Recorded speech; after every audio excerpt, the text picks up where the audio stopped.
ఇదే పోలీసులు, ఇదే చంద్రబాబు నాయుడు గారు ఎంత దిక్కుమాలిన అబద్ధాలు ఆడుతూ ఉన్నారు అనంటే ఇదేదో ఒకే ఒక చోట జరిగినది, అది కూడా తప్పే.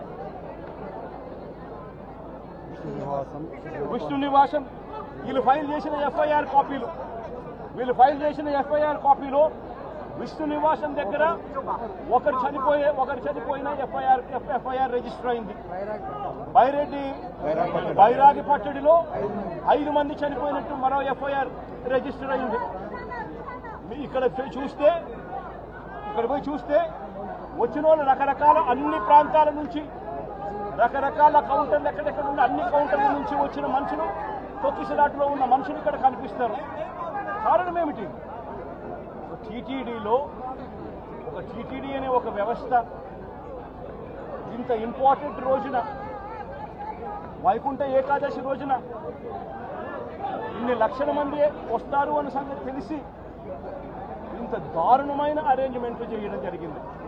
దీంట్లో బాధ్యులు ఒక టీటీడీ ఒకటే కాదు, TTD, entire SP, police department, collector, entire revenue department, వీళ్ళందరూ కూడా దీంట్లో భాగస్వామే, ఇంక్లూడింగ్ చంద్రబాబు నాయుడు గారు.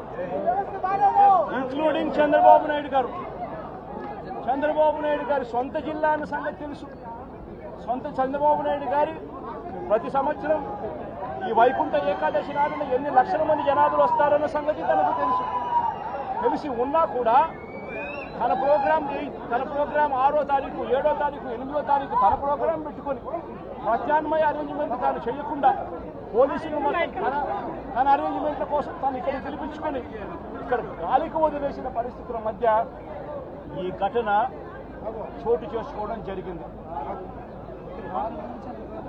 ఈ ఘటనలో ఇప్పటికే 6 మంది చనిపోవడం జరిగింది.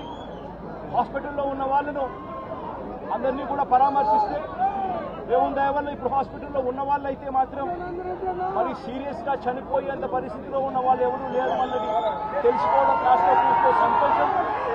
కానీ తీరా చూస్తే దాదాపుగా రుయా హాస్పిటల్, ఈ హాస్పిటల్ అన్ని చోట్ల కలుపుకుంటే దాదాపుగా కనీసం అంటే ఉజ్జాయింపుగా నెంబర్లు చెప్తా ఉన్నారు.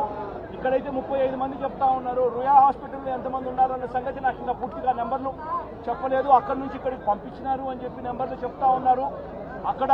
ఇక్కడ 2 చనిపోయినారు, రుయా హాస్పిటల్లో 4 చనిపోయినారు అన్న ఇన్ఫర్మేషన్ ఉంది.